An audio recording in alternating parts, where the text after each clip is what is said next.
Here is how I do my portrait painting. So I start off on a blank canvas and I'm just placing down the color for the head. I do this with the flat brush in Procreate, and I shape out the shape of the head with the paint, like with the brush, and I do the same for the shoulders and the neck and stuff. I always do that kind of a darker color so that I can contrast from the face. And then I start building out and blocking out my hair and the basic shapes and shades of where the eyes are going to go, where the nose is going to go, where the mouth is going to go. These basic shapes just tell me like where a rough area of where I should place them. And so I start kind of blocking down where the lighting I like is, like where I want the lighting and contrast to come in the photo, where I know I want some of the highlights to do that. I kind of do this with like an airbrushy type of brush because it's just very basic. And yeah, so then I'm just defining some details here with like the shape of the eyes and the eyebrows, and I'm blocking out the color and the values of the light in the dark, like what areas that is. And I'm doing that very broad and basic here, and I can refine in my shaded areas or in my highlighted areas where like what my eyes are going to look like, what shape, what the nose shape is looking like, and then I'm going to start building. So here I'm building the light on top of my color. So I usually go with a neutral base and then I build my darks and my lights, or I'll go with a darker base and I'll build my lights on top of that, and I'll add in my contrast and my shapes and all of that.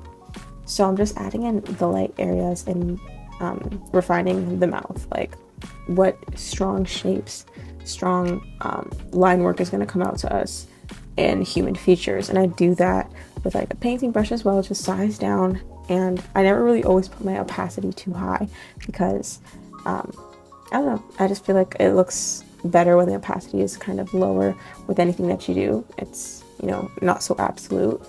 And so I'm also blocking down darker shades and values for the hair. I do a darker color and then I contrast that color a bit compared to the basic block of the hair. So it's like always darker and contrasted.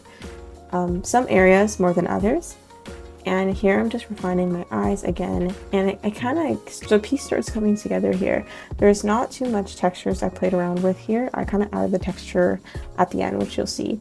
But in a moment here, I'll start blocking out like the light parts of the hair, what the hair is coming out and touching the light, because I feel like it's easier to start with your medium values and go dark to light or darker-ish value and build on that.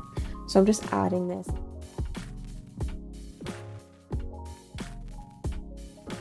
Now you'll see that I'll start to go in with my really light values where the light hits the most. I make this very prominent here in the painting because you have to be very confident where you're putting your very light lights and your very dark darks. So I'm using the multiply mode and then the color overlay mode.